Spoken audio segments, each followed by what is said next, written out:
This is Internet Marketing.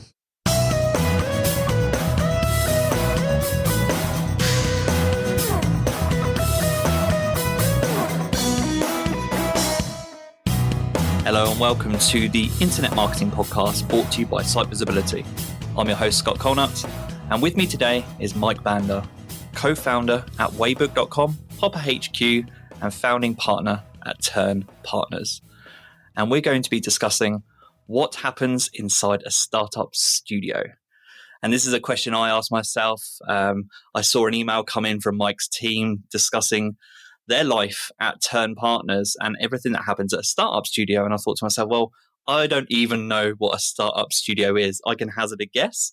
I'm pretty certain I'd get it reasonably accurate, but I still want to know what happens behind the scenes. It sounds like an exciting environment. It sounds like something I want to be part of. And it sounds like something that would be an interesting story to share with our listeners. So welcome to the podcast, Mike. Hello, thank you. Thanks for having me. No problem. Do you want to take a moment to introduce yourself to our listeners, and feel free to share any personal goals you have in business or marketing, or any company mission statements that drive your work at all of those businesses that I've just referenced? Absolutely, yeah. So great to be here and really talk about something that we don't talk about Turn Partners that much, to be honest with you, because what's interesting is Turn Partners is the kind of parent company, the startup studio, but we're always talking to and with other people about the individual businesses. So it's quite nice to take a step back and figure it out for ourselves. But by way of introduction, my name's Mike. I'm one of the co-founders of Turn Partners, as you said, but we are basically the startup studio based out of London, but we're a semi-remote distributed team. We're an entirely bootstrapped group of companies, which adds a really interesting element to everything that we do.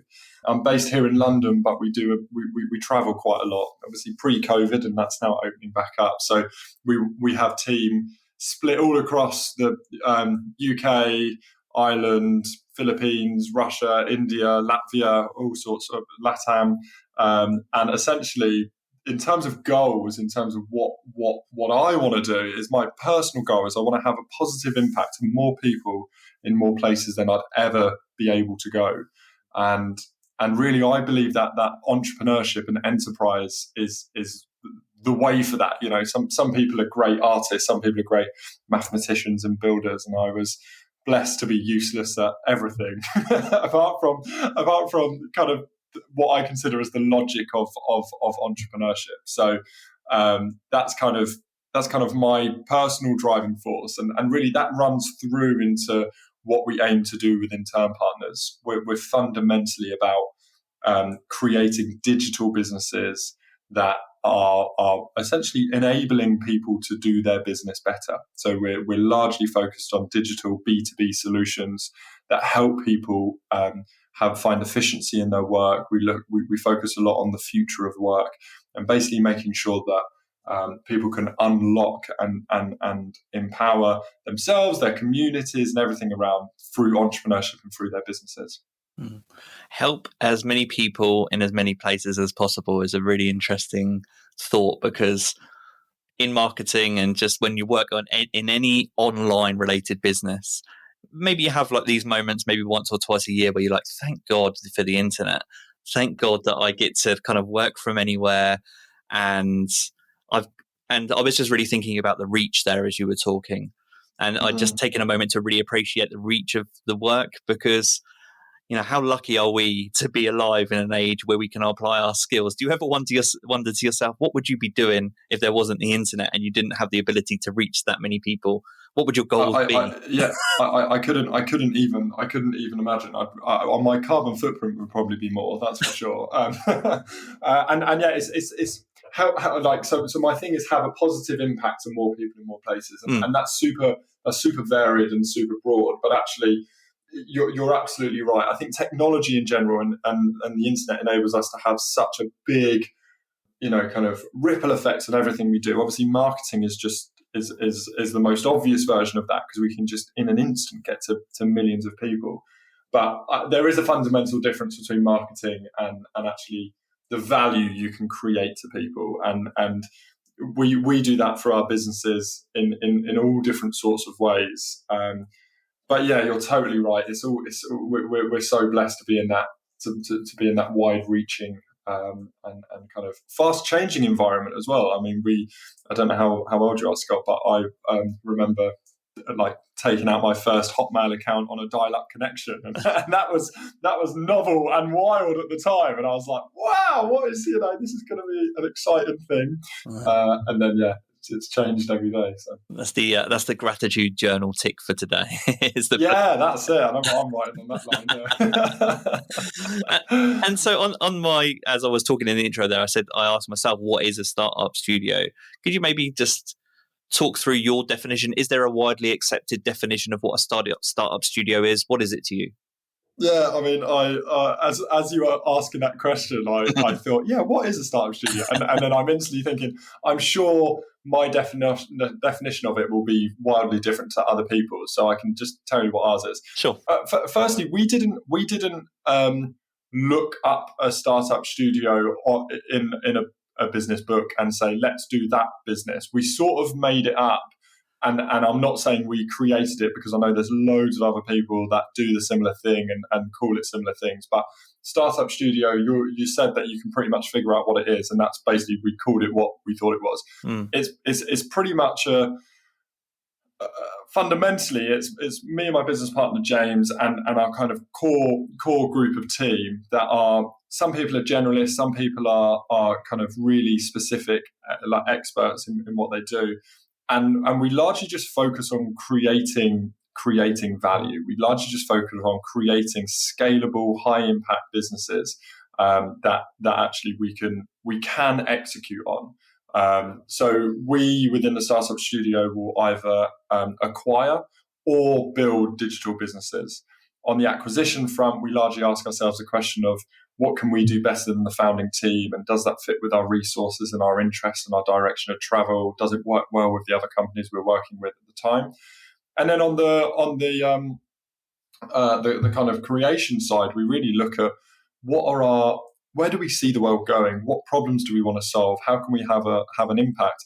And then also we do pair that with what can we really do exceptionally well with our knowledge, our skills, our resources, knowing that we're always going to be growing and developing, but actually what can we do really well? So essentially, a startup studio is just almost like a labs department that you see in some corporates. It's a venture builder in some other businesses.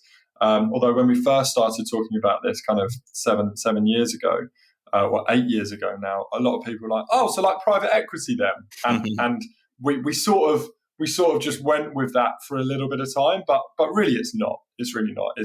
I think the acquisition side makes it look and feel a bit like, let's call it nano private equity. It's not even private equity, but also I think if we're fully honest,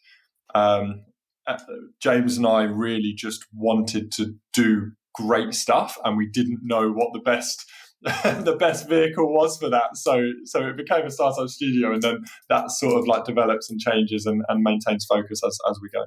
And for the benefit of the listeners, who's James? Sorry, James Vardy is my co-founder in Turn Partners and across all of the businesses as well. And we'll get to breaking down the team a little bit more in a moment. But sure. Yeah, it's interesting as you describe the startup studio environment there, because it feels very modern to me. And I think the interesting component about what you do is both the acquisition and the build side. And I think that's maybe what throws people, is that it's, I remember reading somewhere in my notes, or maybe it was on your website, about like a lean startup approach to what you do. And so it speaks to that, and it speaks to the iterative improvement approach of what it's like to be in product management. So there's loads I'm going to break down there in a moment, but I think it's just an interesting component that you both acquire and build businesses. And actually maybe just telling that story from the beginning for me. So you mentioned your business partner there, James. Have you worked with him from the start? Tell me the story from the beginning. When did you decide to build Turn Partners as the parent company, and maybe the timeline of when some of these key businesses started to become part of Turn Partners? Yeah, sure. So James and I had both previously run businesses before. We actually met in 2011 on a learning and development program called the New Entrepreneurs Foundation. It's now called Centre for Entrepreneurs. And really, this was like a 12-month training program for entrepreneurs. There was 25 people on the program. And it was a absolutely phenomenal experience. We all had a placement in a fast growth business. So I was in the head of new business for a scaling ad agency. James was at Seatwave. But then you also get really fantastic training with negotiation by the people that train all of the European kind of members of parliament, and resilience training from Tesco's, and finance training from Deloitte, and all sorts. And you also get exposure to just really incredible business leaders. And really, this program, we were so incredibly lucky to be a part of this cohort and community that really is just interested in unpicking business ideas and figuring stuff out. And what that did for me personally is actually enabled me to think much bigger. I think previously I'd run a paintball company, I'd run a few different.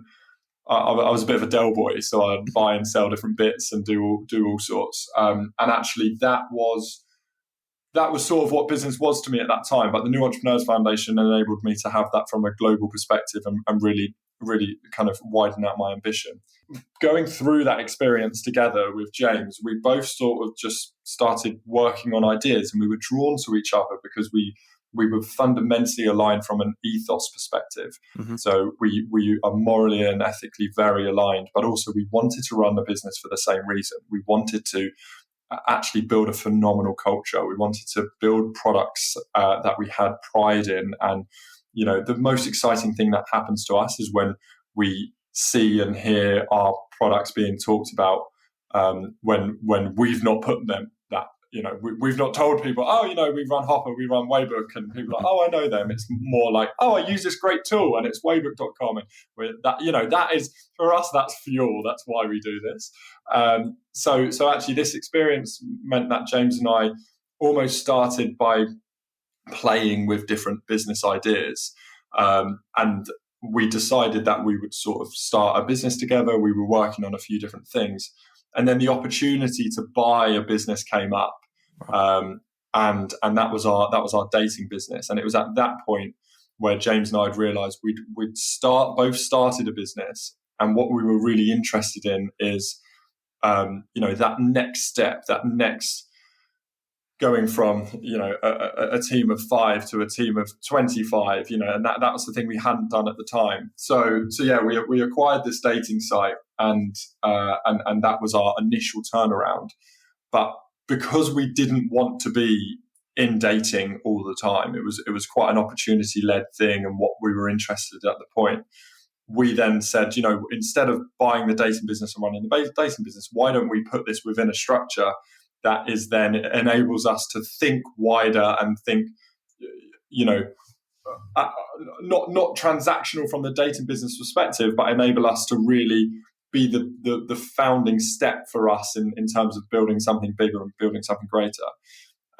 So we acquired the dating business, and then I'm sure we'll go into the specifics of how we then got to the point where our dating business was great. Like we were growing. We'd really done a good job of rebranding this. We'd rebuilt the product. It was pretty well known within the space, and actually we wanted a little bit more, because actually, even though dating fundamentally is quite an amazing product and service to run, the product is basic, but what you're giving people is that connection and those experiences. We always had more focus on this B2B and future of work. So we then realized that because we're pretty process driven, everything was processed, everything was delegated. We were able to grow at pretty much the same rate outside of the business as the business could grow with us in. We'd take a couple of percentage points a month growth away without our time, but we were then excited that we then had 100% of our time and resource to then look for the next thing, and that's where we came onto Hopper HQ, which was our next business. Okay, let's break some. I'd love to break down some of that early part of the story then. So, I'm thinking back, what year are we talking when you acquired the dating business then? 2012-ish? That was 2013. That 2013. Sorted. Yeah. And at that point, you've mentioned in the intro there that you've got some entrepreneurial experience, as has James. The first question that comes to mind for me is, why dating? That seems like an incredibly difficult world to get into. I'm just curious about what that's just an interesting place to start.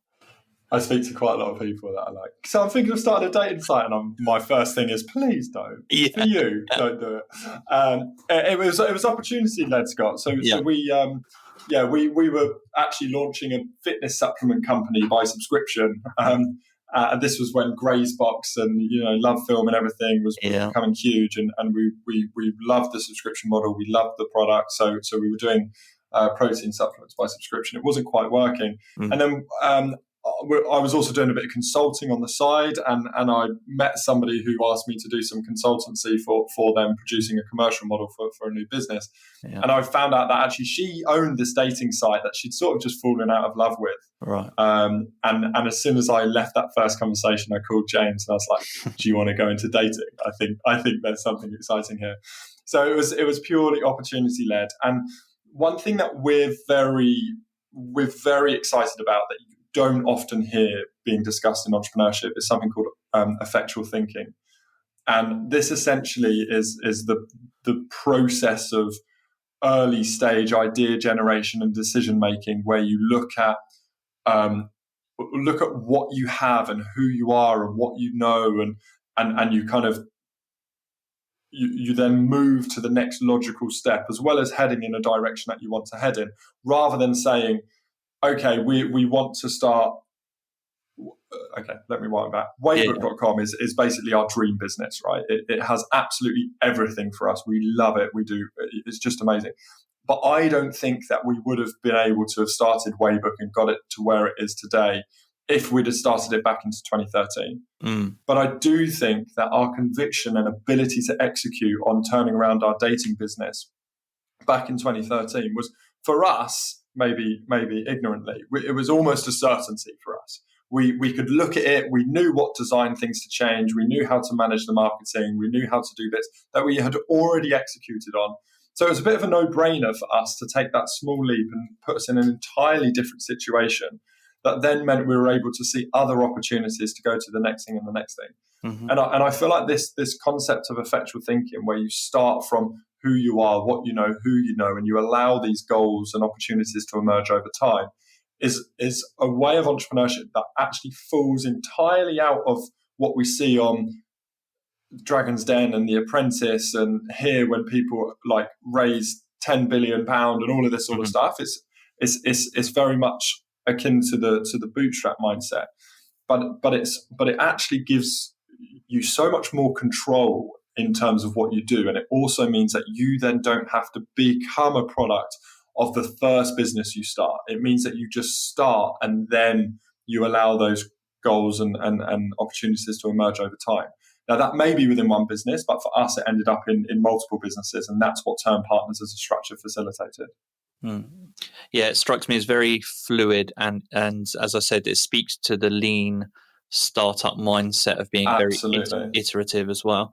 So I understand that part. That a part that I'm trying to piece together though is so I've understood then the attractiveness of maybe launching or acquiring a dating site, and interestingly, as I think this through, I assume the business model of a dating site or that dating site was similar to what a software as a service company is, in that people may pay for advanced profiles or something like that, or a premium membership. Exactly that. Exactly that. Yeah. So I'm assuming that's what attracted you to that kind of business model as well. That's kind of SaaS mindset. Absolutely, and so I mean, one of the things that really attracted us to it is the dating business had a real fundamental, a good following, a good set of users. It was profitable, but they didn't do recurring billing. Yeah, and it was basically one of the only dating businesses that didn't have recurring billing. So for us, that was doing that actual billing change essentially that we could do on day one, just turn the business around. So I mean, we grew that business by like 1,800% in about 2 years, and we've done a lot of clever and smart things, but I must admit the thing that the thing that really kickstarted it was actually just turning on recurring billing, adjusting pricing, adding a bit more value in, putting a bit more focus onto what people get from the business and what value they actually want, and then that really set us on the course to make the other changes. That's really interesting. So I've understood there how you've applied your entrepreneurial skills to turn that business around, make money, grow the business. But the missing piece for me then is the technical aspect of this. So going into that dating business, had you or James had any technical experience in building, managing, developing websites or software? Because I imagine that's important, or is that the part that you delegated? It's absolutely important. And I know a lot of amazing founders that haven't got started because they don't know tech, or they don't have a tech co-founder. And, most investors, probably rightly so, won't invest in a team unless there's a co-founder, technical co-founder. But no, we didn't. Like James and I weren't developers. James is definitely more technical than I am. So he's a product manager by trade, and he's, he can understand technology to run a good dev team, and he is a designer, so he understands the fundamentals of how a product should be and how it could work. Mm-hmm. But in terms of actually doing that work, that was all outsourced, and or hired. Yeah, and that can be a really difficult thing. Again, I've spoken to entrepreneurs on the podcast and just colleagues and peers in the past about that process, that you can be a great marketer, you can have that entrepreneurial spirit or experience, but to then bring it to life and brief in a consultant or outsource the actual build can be that big challenge that gets in the way of people taking that next step. Was it a nervy time for you, or is there anything from that? I've forgotten the name of the kind of course or scheme that you talked about back in 2011, but was there anything that you learned from there that helped you in really taking the leap and outsourcing that work? Yeah, I think. I mean, what we learned in that course was just that things are doable, and right. You're never far from being able to figure out how to do stuff you don't know. Mm-hmm. That's a really I've really simplified it. There was loads of really great specific stuff on there as well, of course. But also, I think one thing that. And I must just take myself out of Scott.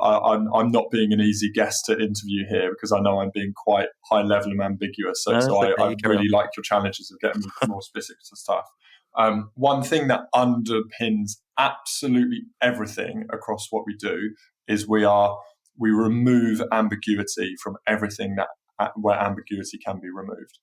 And we are very process driven, and we're very structured in our thinking. And we basically focus on how we can free up as much of our headset as possible in order to work out the highly ambiguous, difficult, challenging unknowns. And as soon as we figure out how something can work or should work, it's documented, it's systematized, it's delegated, it goes into a process. Now, that doesn't necessarily mean that the first thing that we discover is the best way of doing something. So that whether that be a technical thing, or whether that be actually how we execute on an ads campaign or whatever. But it does mean that we've done that thinking once, we've documented it, and that can then be easily replicated and repeated and picked up by somebody else that's not our headset. And repeated again and again and again.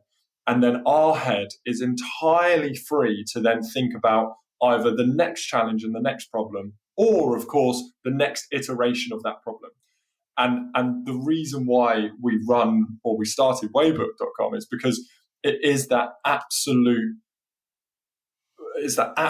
focus on figuring stuff out and then getting your business out of your brain, documenting, systematizing, getting that into a structure that is easily disseminated between your team, that can kind of keep all of your team members up to date and on the same page, so they can execute on the way things are done, rather constantly spending that time figuring out how things should be done. That for us is the secret sauce as to why we've been able to move quickly between different things and have the confidence, even at the early stage, to have the trust to move forward, removing ambiguity. Mm. Getting your business out of your brain. That's perfect dad copy, by the way. That's yeah. So Coming soon to an ad near you. Thanks. yeah. I mean, really, as we talk through this podcast, I'm sure it's going to culminate in kind of the ultimately, we're going to end up on the story of how Waybook.com was born. I can see how that's happening, and how that happened. Going back to the dating site and the early growth of that, so I've kind of got a good understanding now of the idea, what you were executing, how you were delegating. How long was it before really you got a team involved in running that, so that you and James were hands off, maybe to focus a little bit more on the next thing? Can you remember? Yeah, so I think we had a period of about 6 months, which was a big chunk of our actual turnaround time, where we didn't do a huge amount. Yeah. One thing that we were really careful to remind ourselves of is that we weren't our customers, and we hadn't used our service. And yes, we can look at the analytics, but there was a lot of nuances in how our brand was and how people enjoyed it. And so actually we made slow, methodical changes as we really got close to our customers. And the other reality within that is we were also then saving up a bit of money so we could spend it, and we needed confidence in the changes we make. You've got to remember, at the time, I think we were kind of 23, and we basically poured all of our money into buying this business. Mm-hmm. So we didn't really have any more to put into it, and we didn't want to take investment. So the steps we were taking, we had to have relative high conviction.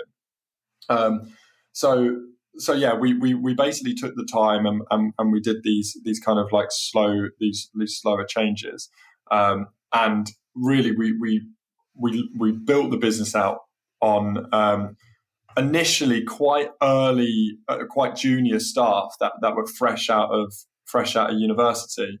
And they probably first came in, and answer to your question, they probably first came in about 6 months after we'd first started the business, and that's when we started to execute on marketing channels. And they came in as almost like generalist marketing staff, to kind of run through the processes that we had figured out that did work, and enable us to then work with them, but also work with other people to find out best practice and how we could create new things. So about 6 months in, and then we probably added more processes than we did people, but actually adding those processes enabled us to then grow faster without exponentially increasing our headcount. That makes sense. And did those staff become part of Term Partners, or were they dedicated just to the dating site?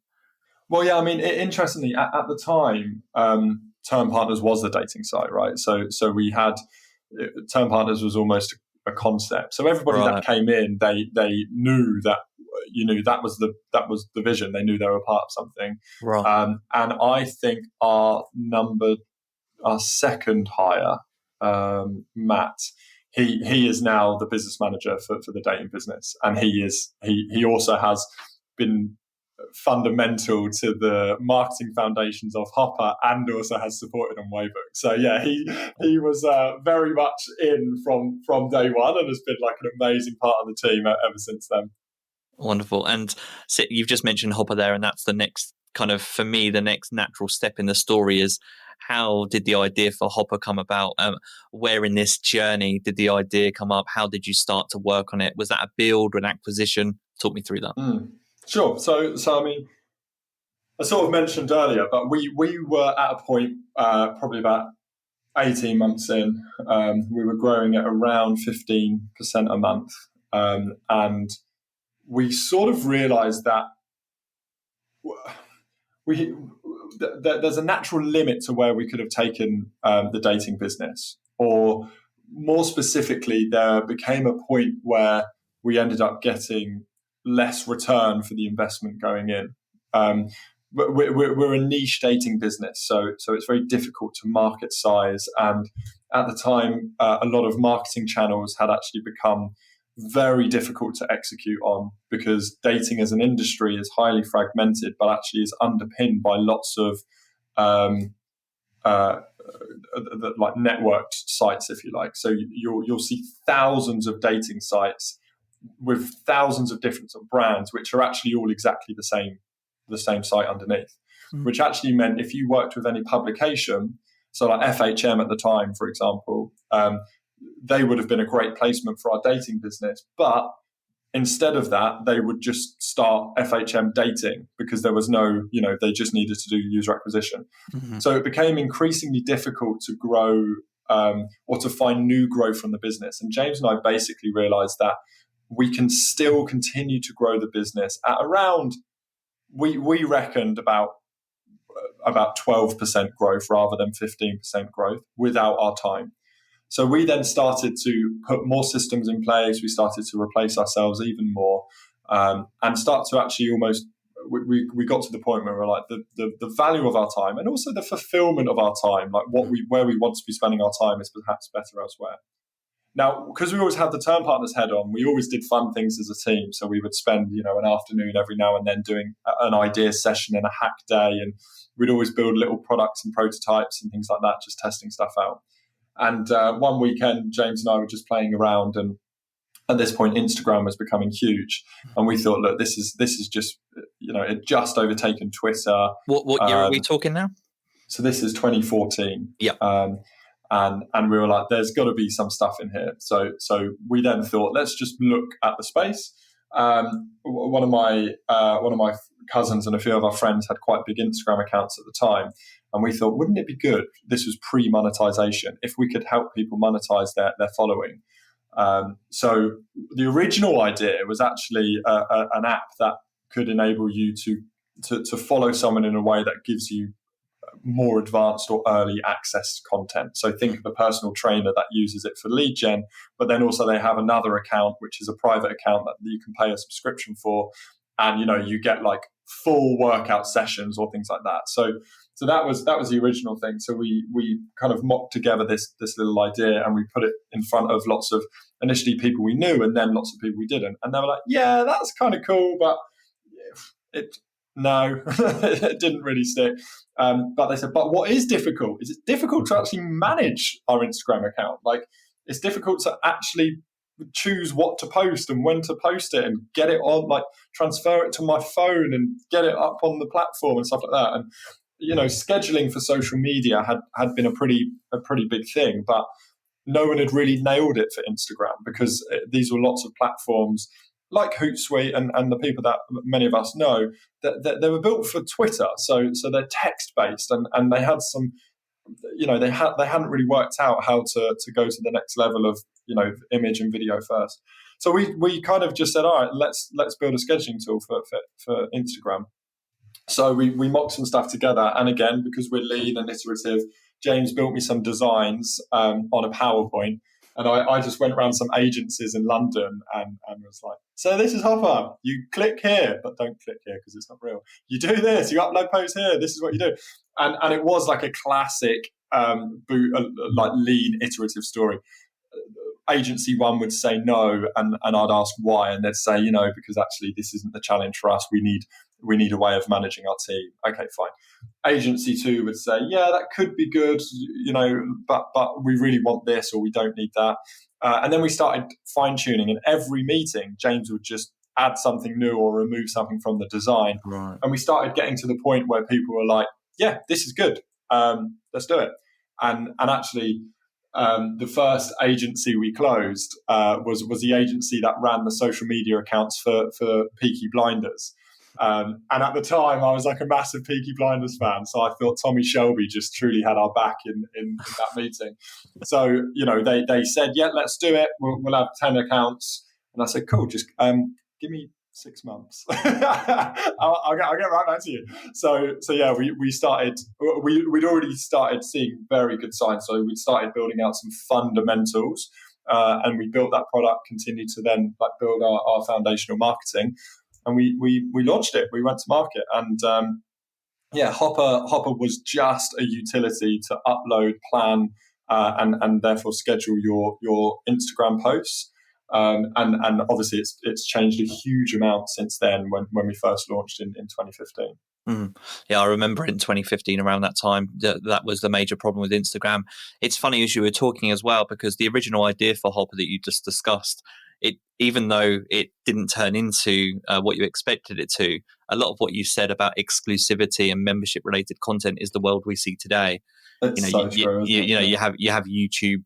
I forget what it's called, like YouTube memberships and Patreon, all of those different things, and it's like every single, even Twitch.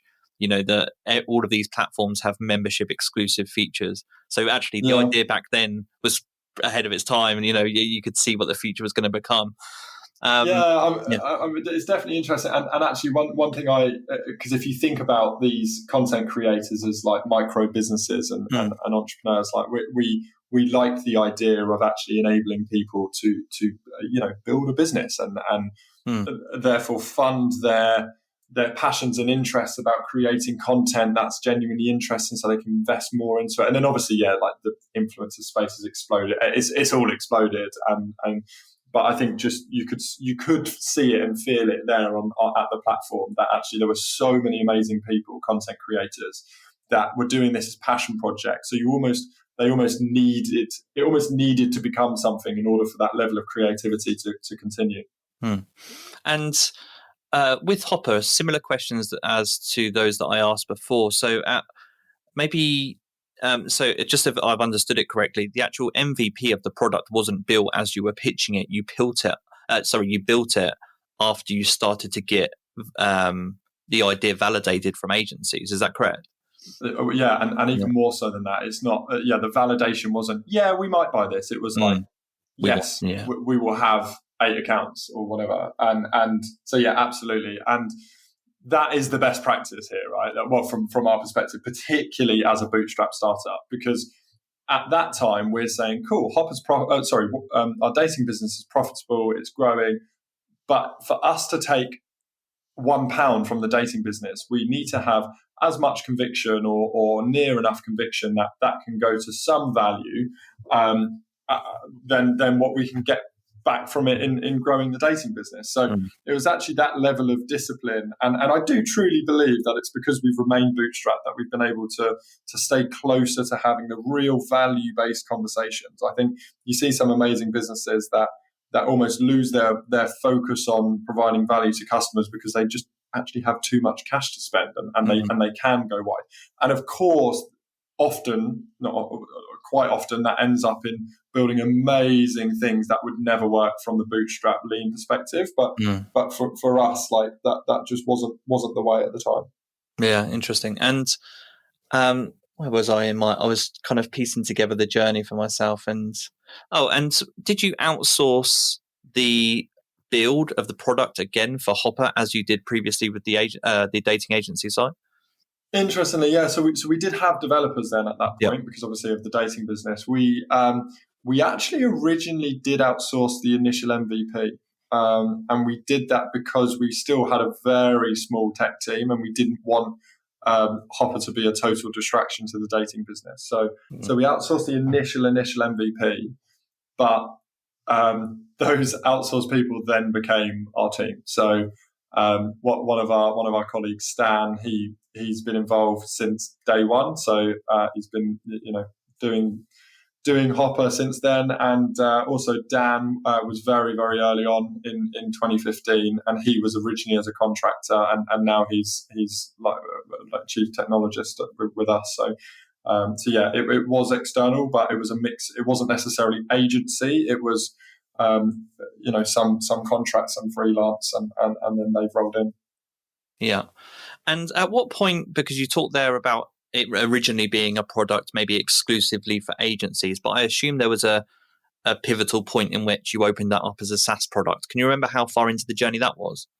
Well, yeah. So even though it's for agencies, it was always going to be SaaS. So the model was always software as a service, but it was actually easier for us to get the validation from agencies just because it was I could easily get the meetings to walk into an agency in London, and it was a target market that we could kind of see and do, and actually I felt like, because I think it's harder to sell to an agency than it is to a tiny business, that in order for us to have more conviction, if an agency would agree and get it over the line, then perhaps a smaller business would be good. And the other thing, when one thing we knew, that actually if we provided more value to bigger businesses, then our ticket price could be higher, and obviously that means we could move faster. So it was originally always going to be SaaS. Originally we were talking to agencies, but honestly, it just sort of exploded. I think it was so poignant at the time that people really wanted scheduling for Instagram, that it didn't matter if you were an agency or not. If you found out about Hopper, you'd probably give it a go. So it quickly became, our focused marketing quickly became unfocused marketing by demand. And as many marketers listening here, that's sort of sounds great, but also has a whole world of its own problems as well, because without that focus, it's difficult to really go deeper and really get the numbers that make a massive impact. And are Hopper and is the dating website, is that still under the Turn Partners umbrella, full ownership today within Turn Partners? Yeah, that's right. Yeah. So it's all 100% owned. We actually, interestingly, we had an offer to acquire our dating business years ago now, and that was always the original plan. We were going to buy and turn around businesses, and then we had an offer, and it was a very good offer. It would have been a life changing deal, but it just wasn't. It didn't meet our expectations at the time. So we kind of just said, no, it doesn't meet our expectations at the time. We weren't too fussed about selling. And then actually the M&A market, the merger and acquisition market in dating, just totally dive bombed after that, just because the space changed and the consolidation changed. So actually for a few years, I did secretly have in the back of my head, damn, we could have sold the business then. But obviously, when you're selling a business, it's largely done, a profitable business, it's largely done on as a multiple of EBITDA, of your profit.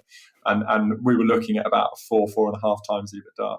So fast forward 4 years after we turned down that acquisition deal, we had then made the same amount of money as we would have done if we'd have sold the business, and we still own the business. And it's amazing, Scott, how quickly your internal narrative can go from, oh yeah, maybe we should have sold, to I am a strategic genius. Yeah. Of course, we would have never have sold 4 years ago. So yeah, the hindsight of that has been fantastic, but also that's been a good lesson for us in terms of as long as we still love the businesses that we're running, as long as the teams are still working. I'm not going to lie that the splitting of headspace between the businesses does have challenges, but again, having that focus on systems, on processes, and having the right people in the right places has enabled us to kind of hold it together up until now, at least, and we'll see we'll see how it continues to scale. Well, systems and processes leads us nicely to Waybook.com, the kind of final piece of this puzzle in this kind of story so far, at least. There's a lot, I'm sure, in between that we'll talk about. But just take me through then Waybook. So very similarly, when did that start to come up as an idea? And what was the process in getting that product off the ground?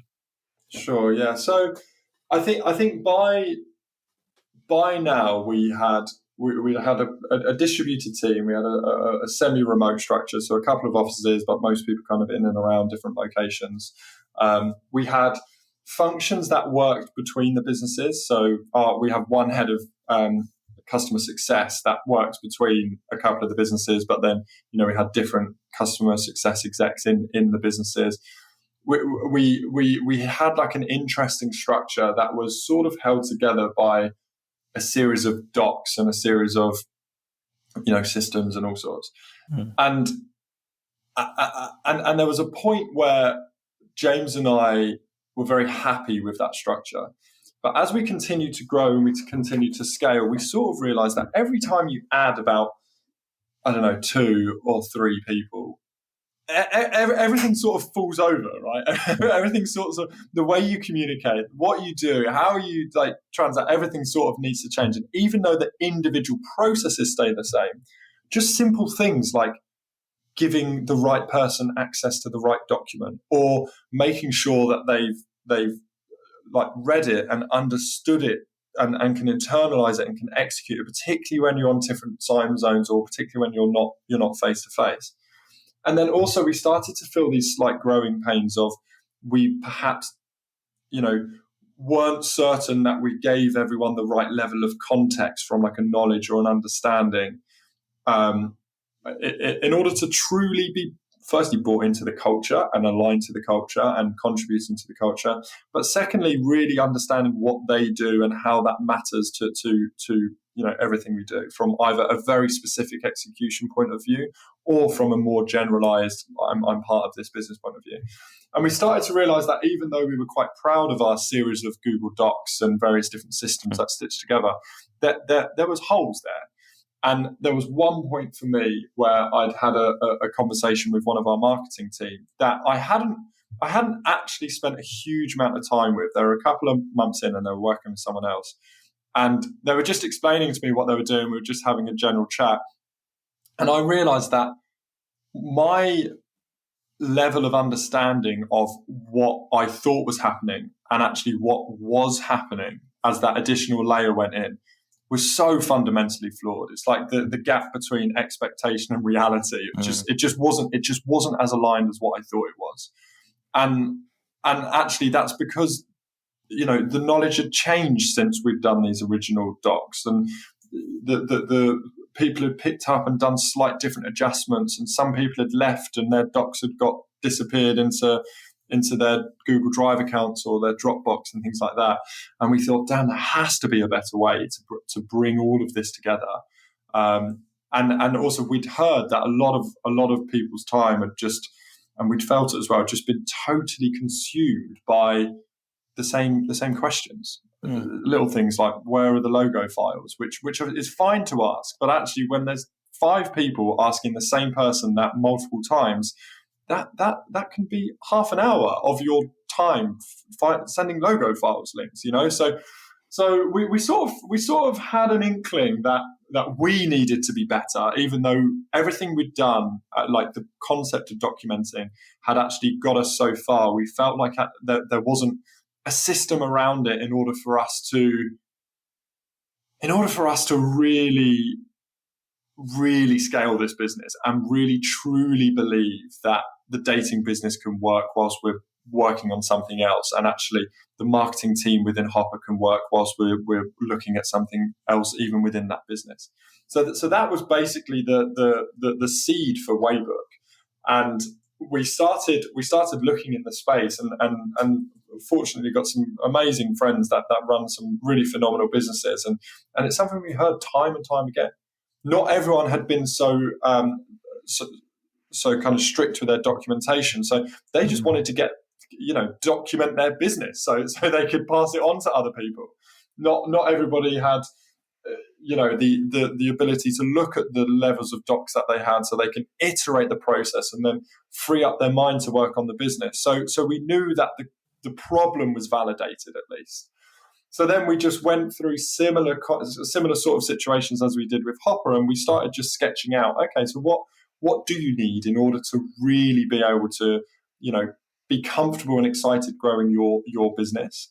And then also to their teams, we asked the question, what do you need in order to be excellent at your job? Managers would say they needed consistency of communication, and new joiners would say they just needed kind of access and support at all times. So Waybook is essentially grew up to be this seemingly simple yet phenomenally powerful product that enables, whether that be founders or senior leaders or anyone within your organization, to just document all of your systems, your knowledge, and your processes in a way that doesn't feel like you're documenting your knowledge, systems, and processes, because it sounds boring, right? But in a way that actually it's quite a therapeutic process, saying, okay, here are the 5 things we need to do. I remember documenting my first process to onboard somebody in Waybook when it was built as a product. And I was laughing like a maniac because I'm thinking, I am never going to have to repeat this answer again. Like, this knowledge is here for everybody now and everyone's going to have access. So it enables teams to document their knowledge, systems, and processes. But crucially, that then becomes really high impacting onboarding and training material. So you get a new joiner within your business, you add them to your Waybook, and instantly they have access to all of the content you want them to have. And they can just work through that content as an onboarding process. They can get the company background, they can see the videos from you, they can search for the logo files if they need the logo files, all of these things that actually took up a lot of time and had a lot of inconsistency as you grow in your team. It's out of the box. It's in front of your team. So yeah, we built an early version of it and some of our kind of friends, and then also obviously we can put this in front of Hopper customers. So other customers jumped on and yeah, I mean, just the feedback we were getting from it was just absolutely phenomenal. So it enabled us to really, really go double down on the product. And I must say this is where perhaps as a group we've become slightly less lean, because we invested very, very heavily in the product because we had so much conviction on the problem from our own experiences, but also the use cases from our early adopters. So thinking all that through, so how long's Waybook.com been in operation now?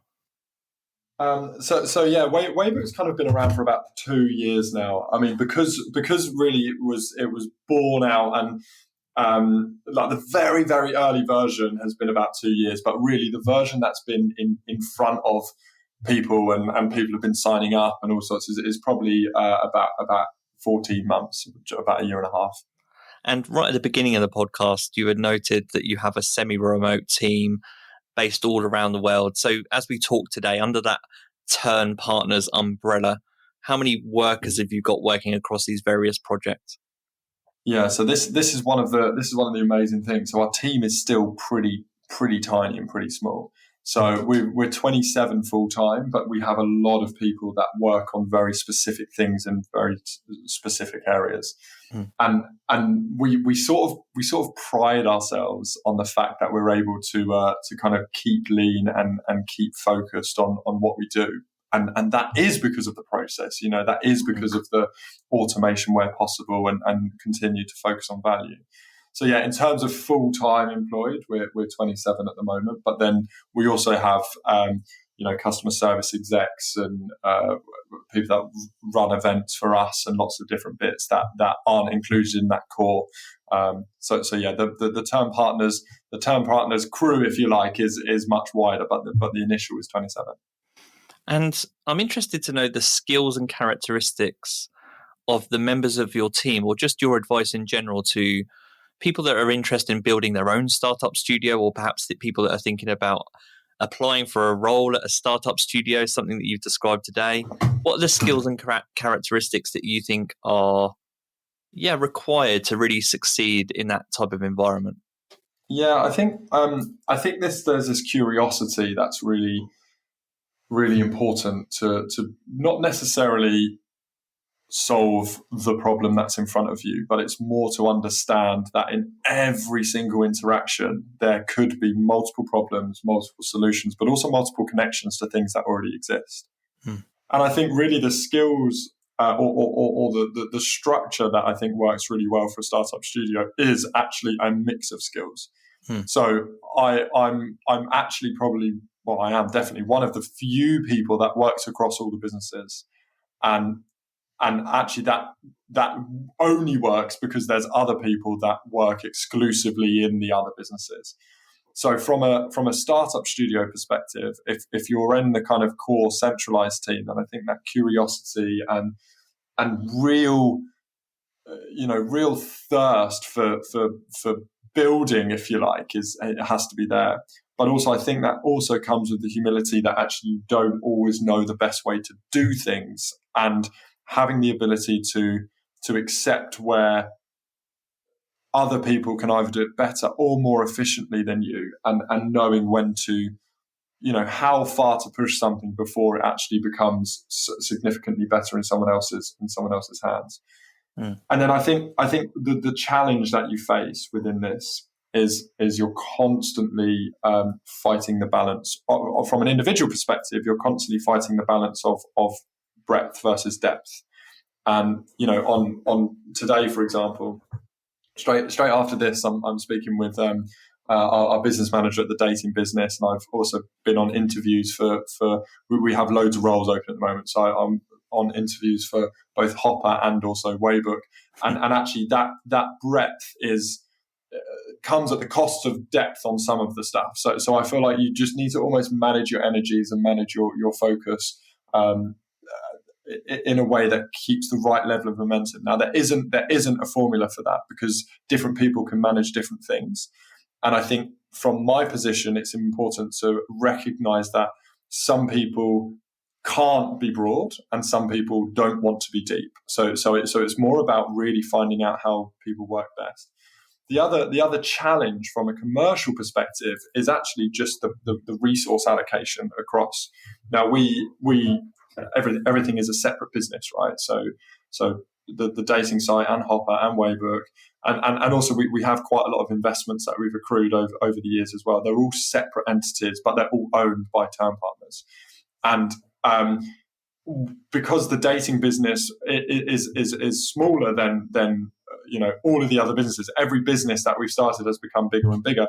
You almost face a difficult challenge of how you continue to invest your resource, both your time, your energy, and your finance into the dating business, when actually it might seem on the face of it that you can just put more fuel on the fire on one of the other businesses. And that's a strategic difficulty that is you kind of have to ask yourself all of the time.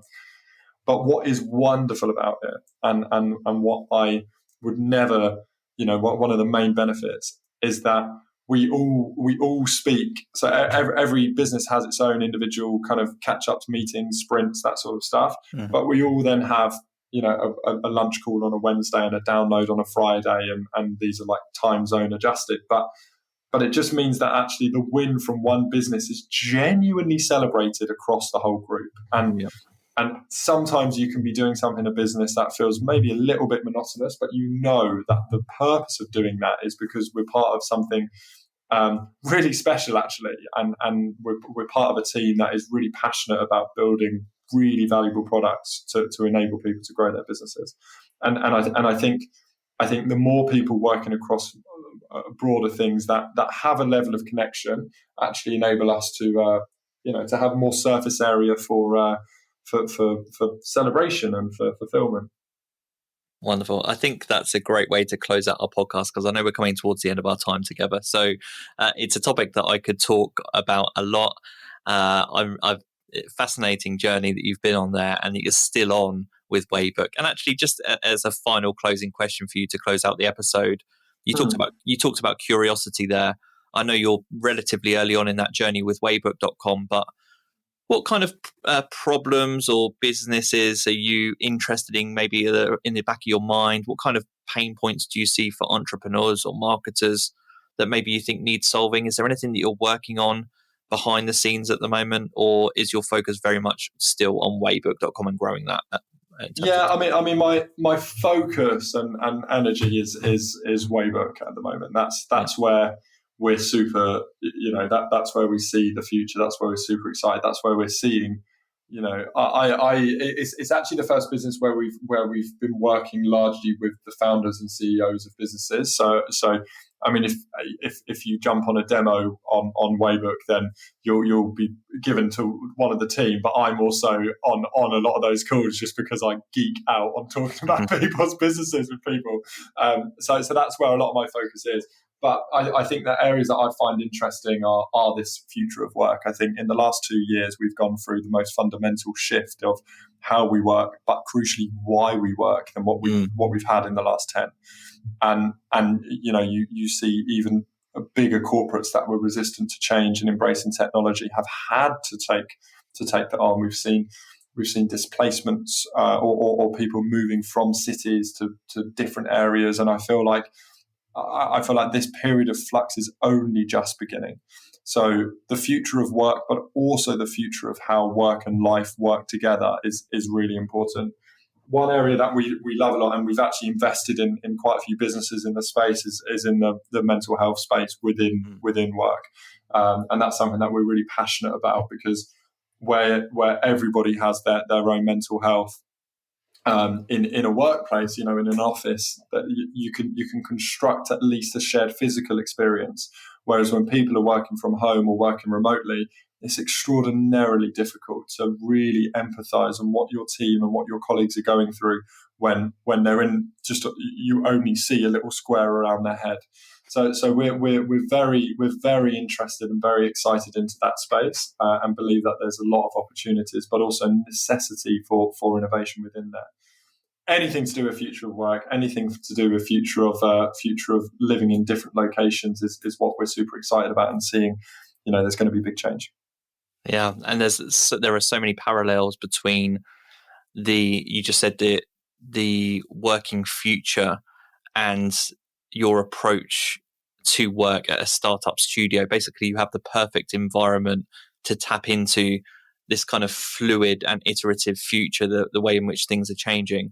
So it's an exciting place to be you, I imagine. It's an exciting place to be at if you're at Turn Partners. I wish you all the best with all of those businesses. Like I said, it's been a really interesting discussion. Before I let you go, though, do you want to let our listeners know where they can find out more about you and all of those businesses under the umbrella of Turn Partners? Absolutely, yeah. Thank you so much. Thanks for having me on. I mentioned halfway through, but you did an excellent job of keeping me to some sort of narrative, which is not always the easiest thing, I admit. So, I mentioned earlier, I geek out on talking to founders and talking to people about scaling their businesses or wherever they are. So I'd love people to get in touch. You can contact me on Twitter at Mike Bandar. Also, I'm on LinkedIn, probably more than anything else. And then you can find out about the businesses at either turnpartners.com to kind of see a little bit about everything, or the real one is if you wanted to jump onto Waybook.com. That's where all of the excitement's happening within, but particularly in my days at the moment. That's where you'll often find me on the calls and on the video behind there as well. Wonderful. Listeners, links to everything that we've discussed today will be in the show notes. And for now, Mike, I'll say thank you very much for your time. This has been the Internet Marketing Podcast. Take care.